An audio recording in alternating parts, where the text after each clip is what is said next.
मोहतरम हाज़रीन, आज जो खुतबे का मौजू है, टॉपिक है, वो है जो नेकियों का सिलसिला है, जो इबादतों का सिलसिला है, क्या रमज़ान तक उसे रोक देना चाहिए या वो मौत तक के लिए उसका तसलसल जारी रहता है। मैं आज आपके सामने पहली बार हाज़िर हुआ हूँ। आपके लिए मैं अजनबी हूँ, आप मेरे लिए अजनबी हैं। मुझे नहीं मालूम कि यहाँ का माहौल क्या है। हज़रत अबू बकर सिद्दीक़ रज़ी अल्लाह ताला अन्हु मदीना में, मक्का में एक मुद्दत गुजारने के बाद मदीना में जब तशरीफ़ लाए, वहाँ 10 साल रसूल अकरम सल्लल्लाहु अलैहि वसल्लम के साथ गुजारा। वहाँ के माहौल और वहाँ के हालात का बखूबी आपको अंदाज़ा था। इसके बावजूद जब आपको इमामत कुबरा यानी बड़ी इमामत, खिलाफत के मनसब पर आपको फ़ाइज़ किया गया, बिठाया गया, तो आपने कहा था इन अहसनतु फ़अईनूनी व इन असअतु फ़क़व्विमूनी, कि अगर मुझसे अच्छा काम सादिर हो, मैं अच्छा काम करूं तो मेरी मदद करना, और अगर मुझसे कोई गलती हो जाए तो मुझे सीधा कर देना। तो ये इमामत सुगरा है, छोटी इमामत है, ये कोई दुनिया की इमामत नहीं है, खिलाफत नहीं है। इसके बावजूद मेरी गुजारिश है कि अगर मैं अच्छा काम करूं तो मेरा सपोर्ट करें, मेरी मदद करें, और अगर मुझसे कोई गलती हो तो मेरी इस्लाह करें। अल्लाह तबारक व तआला आपको इसका अजर अता फ़रमाएगा। इन उरीदु इल्लल इस्लाह मस्तताअत व मा तौफ़ीक़ी इल्ला बिल्लाह। आज के मौजू को हमने 3 हिस्सों में बांटा है। पहला हिस्सा तमहीद है और दूसरा हिस्सा जो तसलसल पर नुसूस में, दलाइल में, कुरान और सुन्नत में उभारा गया है, ज़ोर दिया गया है, उन पर कुछ बातें रखनी है। और जो तीसरा हिस्सा है उन वसाइल पर मुश्तमिल है जिन वसाइल की मदद से आप उस मिशन पर कायम रह सकते हैं। तो पहला हिस्सा हमारा तमहीद का है कि आखिर रमज़ान महीना हमसे क्या चाहता है, उसकी क्या हिकमत है, उसका क्या मकसद है कि साल में हर बार अल्लाह तबारक व ताला ऐसा मौका हमको अता करता है। किन चीज़ों में हमें इस्लाह की दावत देता है रमज़ान का महीना। एक होता है मकसद और एक होता है फ़जीलत। फ़जीलत का मामला अलग है, आपने बहुत बार फ़जीलत के बारे में सुना होगा, और मकसद जो है ये दूसरी चीज़ है। तो वो मकसद हासिल हो रहा है या नहीं हो रहा है, ये अपने आप में आप जब सुनेंगे और अपने आप को उस पर परखेंगे तो ख़ुद ही अंदाज़ा हो जाएगा। तो रमज़ान महीने के कुछ मकासद कुरान मजीद में है, कुछ हदीस में है, और कुछ कुरान और हदीस सब मिला जुला के जब देखा जाता है तो समझ में आता है।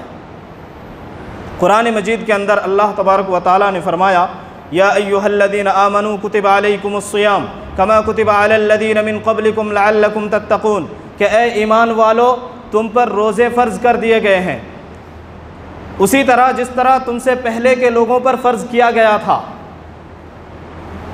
लअल्लकुम तत्तक़ून, यहाँ पे मकसद बताया जा रहा है ताकि तुम तक़वा इख्तियार करो। तो हमने मकासद को चंद हिस्सों में बांट दिया है ताकि आपके समझने में आसानी हो। सबसे पहला मकसद है दिल की इस्लाह, दूसरा मकसद है आमाल की इस्लाह, तीसरा मकसद है मामलात की इस्लाह। तो दिल की इस्लाह की बात कुरान मजीद में वारिद है, लअल्लकुम तत्तक़ून। रसूल अकरम सल्लल्लाहु अलैहि वसल्लम ने दिल की तरफ इशारा करके कहा था, अत्तक़वा हा हुना, तक़वा दिल में होता है, यहाँ होता है। तक़वा का मतलब हिंदी में अगर आप समझना चाहते हैं तो उसको शुद्धि कहा जाता है, पाकीज़गी, दिल को पवित्र कर देना, शुद्ध कर देना। दिल के अंदर बहुत किस्म की बीमारियां होती हैं। कुछ चीज़ें इबादतों से ताल्लुक़ रखती हैं, वो दिल की इबादतें कहलाती हैं, और कुछ गलत चीज़ें, गलत आदतें दिल में होती हैं, वो दिल की बीमारियां कहलाती हैं। दिल की इबादतों का मतलब है जैसे अल्लाह का खौफ होना, ये दिल की इबादत है। अल्लाह की ताज़ीम का होना, ये दिल की इबादत है। कुरान मजीद में दिल लग जाना, तो इस तरह अल्लाह तबारक व ताला का याद हर लम्हा दिल में कायम रहना, ये सारी चीज़ें, अल्लाह की मोहब्बत, रसूल सल्लल्लाहु अलैहि वसल्लम की मोहब्बत, ये सारी चीज़ें दिल की इबादतें हैं। और दिल की बीमारियाँ, सबसे बड़ी बीमारी क्या है? निफाक है। फ़ी क़ुलूबिहिम मरद, मुनाफिकीन के बारे में बताया गया कि इनके दिलों में मर्ज़ है। मतलब ये है कि निफाक का मर्ज़ है। दिल की बीमारी हसद है, एक दूसरे से जलन रखना, नज़र नहीं आता है, वो दिल में होता है, ये दिल की बीमारी है। इसी तरह अल्लाह को छोड़कर किसी और की ताज़ीम करना, किसी और का खौफ दिल में बिठा लेना, किसी और पर भरोसा कर लेना जिस तरह अल्लाह पर भरोसा किया जाता है, किसी और से उस तरह से मोहब्बत करना जिस तरह अल्लाह से मोहब्बत की जाती है।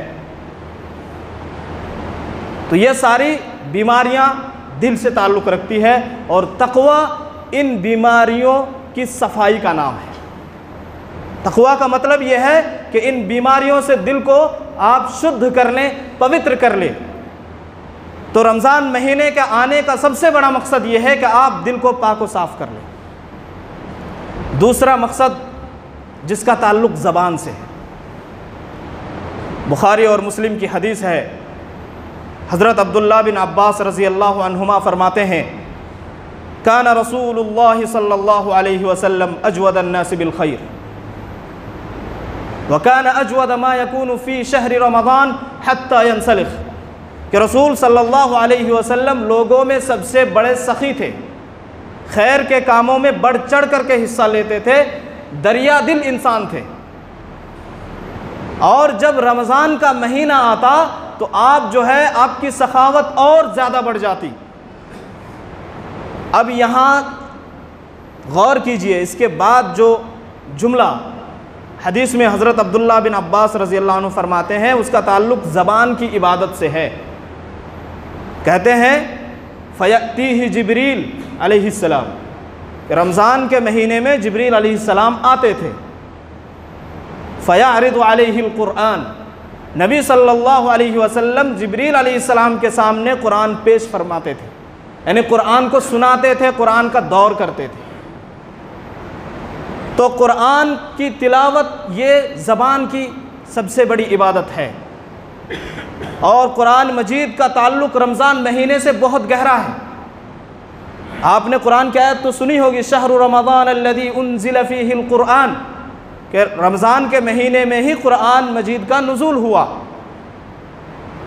तो कुरान मजीद की तिलावत पर उभारना और उस पर मुसलमानों को ज़्यादा से ज़्यादा बढ़ चढ़ के हिस्सा लेने की तरफ बुलाना, ये रमज़ान का एक मकसद है। तीसरा रमज़ान का जो मकसद है वो आमाल में सुधार है। आमाल में आप देखेंगे तो क़ियामुल लैल पर बड़ी ताकीद है। रसूल अकरम सल्लल्लाहु अलैहि वसल्लम फरमाते हैं कि मन क़ाम रमज़ान ईमानन वहतिसाबन गुफ़िर लहु मा तक़द्दम मिन ज़ंबी, जो रमज़ान महीने में क़ियाम करता है, क़ियामुल लैल, तरावीह अदा करता है, अल्लाह तबारक व तआला, इसमें दो शर्तें हैं। ईमान की हालत में, ईमान मतलब ये है आप जानते हैं, लेकिन यहाँ ईमान का मतलब यह है कि रमज़ान महीने का रोज़ा फ़र्ज़ है, इस पर ईमान रखना, रसूल सल्लल्लाहु अलैहि वसल्लम का तरीक़ा क्या है उस पर चलना, उस पर ईमान रखना, ये सारी चीज़ें इसमें दाखिल हैं। वहतिसाबन, सवाब की नीयत से, ये दो शर्तों के साथ जो क़ियामुल लैल करेगा उसके गुनाह माफ़ कर दिए जाएंगे। ये तीसरा मकसद था। चौथा मकसद ये है रमज़ान का कि बाज़ बुराइयों से रोकना, हलाल चीज़ों से रोक करके आपको ट्रेनिंग दी जाती है कि आप अगर हलाल चीज़ों से रुक सकते हैं, बीवी आपके लिए हलाल है, खाना आपके लिए हलाल है, पीना आपके लिए हलाल है, लेकिन इन चीज़ों से रुक सकते हैं, इसका मतलब ये है कि आपके अंदर ताकत है कि आप हराम चीज़ों से भी रुक सकते हैं। तो इस तरह से ट्रेनिंग दिलाना मकसद है। इसीलिए रसूल अकरम सल्लल्लाहु अलैहि वसल्लम ने फरमाया, मन लम यदा क़ौल ज़ूर वल अमल बिही वल जहल फलैसा लिल्लाहि हाजतुन फ़ी अन यदा तआमहु व शराबहु, कि जो बातिल बातों से, बातिल बात से मुराद सारी चीज़ें हैं, चुगली, ग़ीबत, इसी तरह गाली गलौज और बुरी बातें, सारी चीज़ें इसमें दाखिल है। वल अमल बिही, जो इससे नहीं रुकता है बुरी बातों से और बुरी बातों पर अमल करने से नहीं रुकता, जहालत से नहीं रुकता, तो अल्लाह को कोई ज़रूरत नहीं है कि वो भूखा प्यासा रहे, अल्लाह को कोई परवाह नहीं है उसकी। तो ये चौथा मकसद था। तो ये सारे मकासद है। एक और मकसद है कि कुरान जैसा कि गुज़रा इससे पहले ज़बान की इबादतों में वो गुज़र चुका है।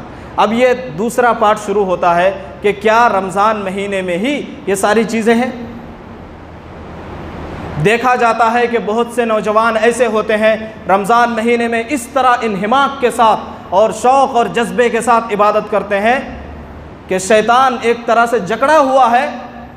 उसे पता चले तो वो सोचे कि इस आदमी को मैं कैसे बहका सकता हूँ जो इस कदर इन्हिमाक के साथ, इस कदर जज्बे के साथ इबादत में मशगूल है। रमज़ान के बाद तो बहकाना मेरे लिए बहुत मुश्किल हो जाएगा।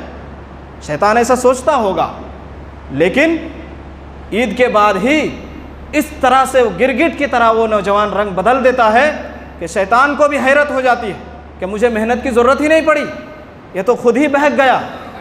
तो इस तरह से बहक जाता है इंसान। तो मेरे भाइयों और बुज़ुर्गों, ये रमज़ान का महीना ये ट्रेनिंग का वक्त था। आपको ये जो मकासद आपके सामने रखे गए, इन मकासद को हासिल करने के लिए रमज़ान का महीना दिया गया था। अगर आपने मकासद को हासिल किया तो आप कामयाब हैं, और अगर नहीं किया तो फिर गौर फिक्र करने की ज़रूरत है। अल्लाह तबारक व तआला ने कुरान मजीद में इबादत के इस्तिमरार का हुक्म दिया, तसलसल का हुक्म दिया। आपने ये आयत सुनी होगी, वअबुद रब्बका हत्ता यअतियकल यकीन, कि अपने रब की इबादत करो यहाँ तक कि मौत आ जाए। यानी मौत के आने तक इबादत करना आप पर लाजिम है।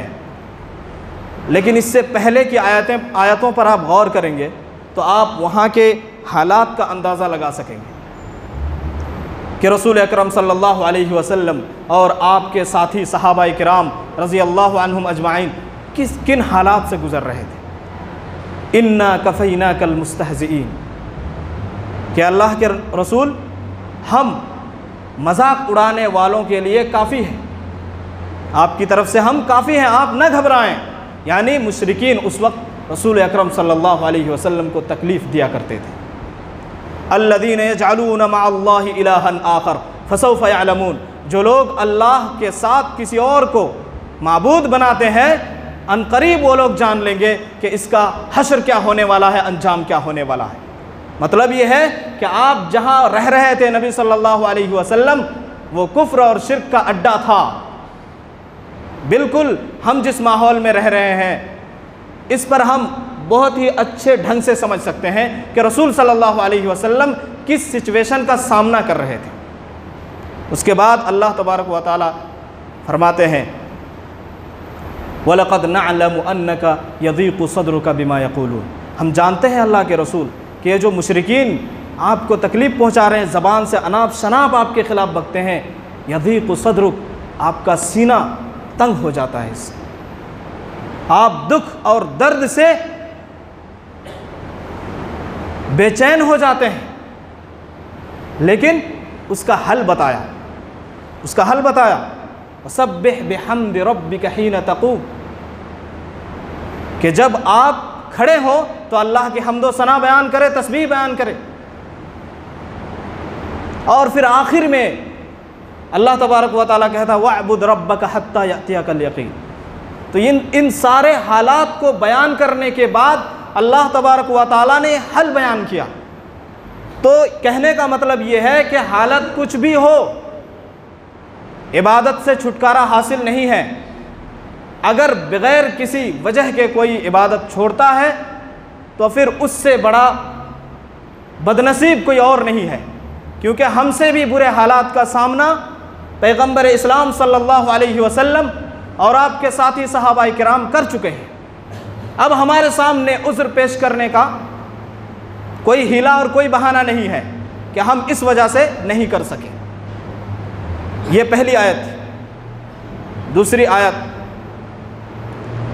अल्लाह तबारक व तआला ने फरमाया वला तकूनु कल्लज़ीना नसुल्लाह फ़अन्साहुम अनफुसहुम उलाइका हुमुल फ़ासिक़ून, कह लोगों उन लोगों की तरह न बन जाना जिन्होंने अल्लाह तबारक व तआला को भुला दिया, फिर ऐसा हुआ कि अल्लाह ने भी उनको भुला दिया। वमा कान रब्बुका नसिया दूसरी जगह में है। अल्लाह तबारक व तआला के बारे में कुरान मजीद गवाही देता है कि रब भूलता नहीं है, अल्लाह ताला भूलने से पाक है। लेकिन यहाँ भुलाने का मकसद ये है कि जिस तरह से तुमने मुझे इग्नोर किया, नज़रअंदाज किया, जाओ मैं भी तुम पर नज़र रहमत नहीं करूँगा। तो यह कितने बड़े अफसोस की बात है कि जो लोग एक मखसूस मुद्दत तक अल्लाह को याद रखते हैं और उसके बाद अल्लाह को भूल जाते हैं, अल्लाह को भुला देते हैं, वो लोग भी अल्लाह की रहमत से, अल्लाह के फजलो करम से महरूम हो जाते हैं। उलाइका हुमुल फासिकून, ऐसे लोग फासिक हैं। कितनी बड़ी वईद है। तो ये सोचने का मकाम है कि अल्लाह तबारक व तआला ने आपके सामने रमज़ान का महीना दिया तो ज़रूरी है कि आप इस पर इस्तिमरार बरकरार रखें। मुझे खुशी हुई, बहुत कम मस्जिदों में ये मंज़र देखने को मिलता है कि अज़ान से पहले लोग इतनी बड़ी भीड़ की शक्ल में हाजिर हो जाते हैं। मुझे तो इसका बहुत कम तजुर्बा है, लेकिन यहाँ आके मुझे बड़ी खुशी हुई। अल्लाह से दुआ करता हूँ कि अल्लाह तबारक व तआला आपको इसी हाल पर रखे और इसमें मज़ीद इजाफ़ा फरमाए। अल्लाह तबारक व तआला ने दूसरी जगह फरमाया इसी इस्तिमरार के बारे में, तसलसल के बारे में, इन्नल्लज़ीना क़ालू रब्बुनल्लाह सुम्मा इस्तक़ामू, कि जिन्होंने कहा कि हमारा रब अल्लाह है सिर्फ, यानी अल्लाह को एक रब मान लिया, उसके बाद सुम्मा इस्तक़ामू, फिर वो डट गए उसी पर। ऐसा नहीं कि एक महीने के लिए रब मान लिया उसके बाद छोड़ दिया, इबादतें और नेकियां करना छोड़ दिया, ज़बान की जो हिफाजत कर रहे थे, एक दूसरे के साथ जो मामलात कर रहे थे, अच्छे सलूक से पेश आ रहे थे, वो सारी चीज़ें वो भूल गए। ऐसा नहीं है। सुम्मा इस्तक़ामू, वो उसी पर डट गए। ततनज़्ज़लु अलैहिमुल मलाइका, मौत के वक्त ऐसे लोगों के पास फरिश्ते नाजिल होते हैं। अल्ला तख़ाफ़ू वला तहज़नू वअबशिरू बिल जन्नति लती कुंतुम तुअदून, फिर वो बशारत देते हैं अल्ला तख़ाफ़ू कि डरना नहीं है, वला तहज़नू, और ना ही तुम्हें कोई गम करने की ज़रूरत है, ना किसी दुख करने की ज़रूरत है। वअबशिरू बिल जन्नति लती कुंतुम तुअदून, और तुम्हें खुशखबरी दी जाती है, गुड न्यूज़ सुनाया जाता है उस जन्नत के बारे में जिसका तुमसे वादा किया गया था। तो ये इतनी बड़ी फजीलत है यहाँ पर कि जो लोग ईमान लाते हैं एक अल्लाह पर और उसकी इबादत में लग जाते हैं, सुम्मा इस्तक़ामू, फिर डट जाते हैं, तसलसल इख्तियार करते हैं, छोड़ नहीं देते बीच में, ऐसे लोगों के लिए फजीलत है कि मौत के वक्त फरिश्ते उनको जन्नत की बशारत सुनाते हैं। तो इन सारी आयतों से हमें पता चलता है कि अल्लाह तबारक व तआला ने बंदों पर कितना ज़ोर दिया है। ये खैर खाही है, अल्लाह को कोई ज़रूरत नहीं है आपकी इबादत की। इसके बाद की हदीस में सुनाऊँगा इंशाअल्लाह, उसमें अल्लाह के रसूल सल्लल्लाहु अलैहि वसल्लम ने बताया है कि जन्नत की कीमत आपका अमल नहीं है, जन्नत बहुत कीमती है। हमारे अमल तो टूटे फूटे थोड़े से हैं। इखलास हो दिल में और एक अल्लाह के लिए करे तो अल्लाह तबारक व तआला उसकी वजह से फ़ज़लो करम से, अपने फ़ज़लो करम से जन्नत में दाखिल कर दे। बहुत बड़ी बात है। रसूल अकरम सल्लल्लाहु अलैहि वसल्लम ने फरमाया सद्दिदू व क़ारिबू, सही रास्ता इख्तियार करो। सद्दिदू, सही रास्ता इख्तियार करो। व क़ारिबू, मुकम्मल नहीं कर सकते, करीब करीब तो करो। ऐसा नहीं कि बिल्कुलिया छोड़ दिया। कुछ लोग होते हैं कि अरकान इस्लाम को भी छोड़ देते। 5 अरकान हैं इस्लाम के, कुछ लोग उनको भी छोड़ देते हैं। बदनसीबी की बात है। वक़ारिबू, करीब रहो, अमल से करीब रहो। आगे फरमाते हैं अल्लाह के रसूल सल्लल्लाहु अलैहि वसल्लम, वअलमू अल्लन युदखिल अहदुकुम अमलुहु अल जन्नत, कि ये जान रखो कि तुम में से किसी का अमल जन्नत में दाखिल नहीं करा सकता। हो सकता है कि वो अमल सबब बने जन्नत में दाखिल होने का, लेकिन वो कीमत नहीं बन सकता। फिर अल्लाह के रसूल सल्लल्लाहु अलैहि वसल्लम ने फरमाया व अन्न अहब्बल अअमाल इलल्लाहि अदवमुहा, कि अल्लाह के नज़दीक सबसे पसंदीदा अमल क्या है? जो लगातार किया जाए, मुसलसल किया जाए। अदवमुहा व इन क़ल्ला, अगरचे कम हो। तसलसल अल्लाह को महबूब है। ऐसा नहीं एक महीने में बहुत ज़्यादा इबादतें कर ली और तसलसल को तोड़ दिया, नहीं। व इन क़ल्ला, कम हो लेकिन तसलसल हो, ये अल्लाह के नज़दीक ज़्यादा पसंदीदा है। तो ये नुसूस है, दलाइल हैं जो बार बार मुसलमानों को ये ताकीद कर रहे हैं कि पूरी ज़िंदगी मौत तक आपको नेकियों से ताल्लुक़ बनाए रखना है, अल्लाह से ताल्लुक़ बनाए रखना है, अल्लाह के रसूल सल्लल्लाहु अलैहि वसल्लम से ताल्लुक़ बनाए रखना है। अब कुछ बातें आपके सामने, इन चीज़ों पर आप जो कायम रहेंगे तो उनके वसाइल क्या है, यानी इस पर कायम रहने के लिए कौन कौन सी चीज़ें मददगार साबित हो सकती हैं। वसीला जिसको कहते हैं, सबसे पहली चीज़ कुरान मजीद। कुरान की तिलावत गौर फिक्र के साथ आप डेली करने की कोशिश करें। जब कुफ़ार ने एतराज़ किया था, कुरान मजीद ने इस एतराज़ को नकल किया है। वक़ाल अल्लज़ीन कफ़रू लौला नुज़्ज़िला अलैहिल क़ुरआन जुमलतन वाहिदा। कुफ़ार ने कहा कि क्यों नहीं ये कुरान यकबारगी नाजिल हो जाता, एक दो आयत करके, एक दो सूरा करके नाजिल हो रहा है, 23 सालों में नाजिल हो रहा है, एक बार में नाजिल हो जाता। एक किताब जिस तरह थमाते हैं उस तरह किताब थमा दी जाती। जवाब दिया जा रहा है, कज़ालिक लिनुसब्बित बिही फ़ुआदक वरत्तलनाहु तरतीला। हम इसी तरह नाजिल कर रहे हैं इसलिए ताकि आपके दिल को हम साबित रखें, यानी आप तसलसल के साथ अल्लाह की इबादत में लगे रहें। आप स्कूल में बच्चों को भेजते हैं, क्या सारी किताबें एक ही वक्त में बच्चे को देने से वो बच्चा इंजीनियर या डॉक्टर या साइंटिस्ट बन सकता है? नहीं बन सकता। उसके लिए एक सिलेबस है, मरहलावार वो आगे बढ़ता है। कुरान मजीद का ताल्लुक़ भी यही है कि कुरान मजीद ने मरहलावार सहाबाए किराम को तालीम दी, और उस्ताद रसूल अकरम सल्लल्लाहु अलैहि वसल्लम थे। उन्होंने 23 सालों की मेहनत से ऐसी टीम तैयार की जिन्होंने पूरी दुनिया को फतह किया और इस्लाम का परचम बुलंद किया और अपने अखलाक के ज़ोर पर इस्लाम को फैलाया। तो इसीलिए जिस तरह से सहाबाए किराम रोज़ाना कुरान मजीद उतरता था और सहाबाए किराम सीखते थे, बिल्कुल हमारे पास कुरान मजीद मौजूद है। इसका मतलब ये नहीं है कि एक महीने में आप कुरान पकड़ लें उसके बाद छोड़ दें, बल्कि आपको पूरी ज़िंदगी इस कुरान से लगाव रखना है और इसको पढ़ते रहना है। तो ये जो है तसलसल और लगातार अमल करने में मददगार साबित होगा। यह कुरान ने खुद बताया है, लिनुसब्बित बिही फ़ुआदक, ताकि आपके दिल को हम जमा दें उसी पर। कुरान मजीद में दूसरा वसीला भी बताया गया, नबियों के क़िस्से के बारे में बताया। वकुल्लन नक़ुस्सु अलैका मिन अंबाइर रुसुलि मा नुसब्बितु बिही फ़ुआदक, कि हम जो नबियों का क़िस्सा बयान करते हैं ये इसलिए बयान करते हैं लिनुसब्बित बिही फ़ुआदक, ताकि आपके दिल को जमा दे, साबित कदम कर दें। तो गोया के नबियों का क़िस्सा पढ़ना सुनना ये साबित कदमी का बाइस है, ये वसीला है। तो रसूल अकरम सल्लल्लाहु अलैहि वसल्लम को बहुत जगहों पर आप कुरान मजीद पढ़ेंगे तो अंबिया के किस्से भरे पड़े हैं उसमें। ये किस लिए? ये बताया गया कि पहले के नबी जो गुजरे हैं उन्होंने भी तकलीफ़ों का सामना किया। किसी को आरे से चीर दिया गया, किसी को कत्ल करने की कोशिश की गई, किसी की बीवी ही उसको दगा दे गई, किसी का बेटा नाफरमान हो गया, किसी का बाप काफिर रह गया। तो ये सारे जो अंबिया के किस्से हैं इनको पढ़ कर के आपको मदद मिलेगी तसलसल बरकरार रखने में।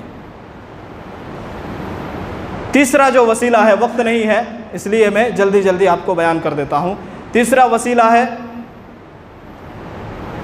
कि शैतान मिनल जिन वल इंस, यानी कुछ शैतान इंसानों में से होते हैं और कुछ शैतान जिन्नात में से होते हैं, दोनों से बचे रहने की ताकीद है। एक जहन्नमी कहेगा क़यामत के दिन, या वैलता लैतनी लम अत्तखिज़ फुलानन खलीला लक़द अज़ल्लनी अनिज़ ज़िक्र बाद इज़ जाअनी व कान अश-शैतानु लिल इंसानि ख़ज़ूला। वो इंसान कहेगा कि काश मैं फ़लाँ इंसान को दोस्त न बनाया होता तो मुझे अल्लाह के ज़िक्र से गाफिल न कर पाता।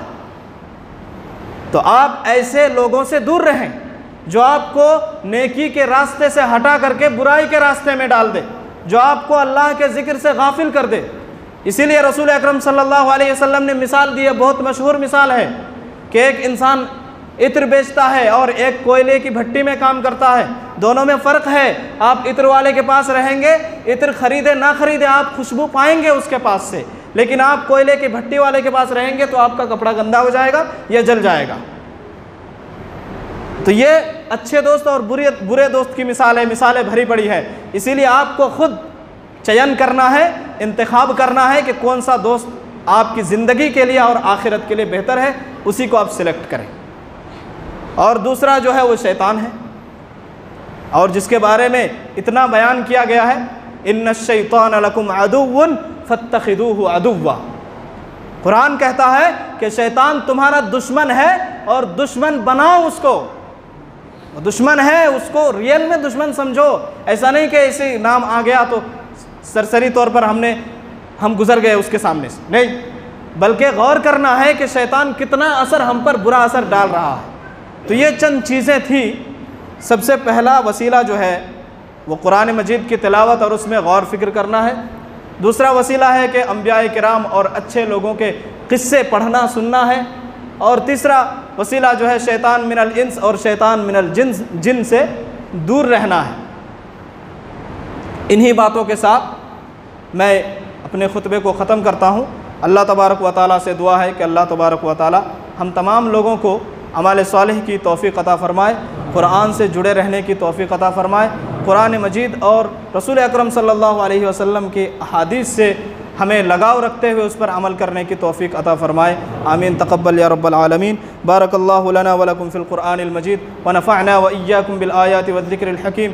इन्नहु तआला जव्वादुन करीमुम मलिकुम बर्रुर रऊफ़ुर रहीम रब्बुन हलीम। अस्तग़फ़िरूहु इन्नहु हुवल गफ़ूरुर रहीम।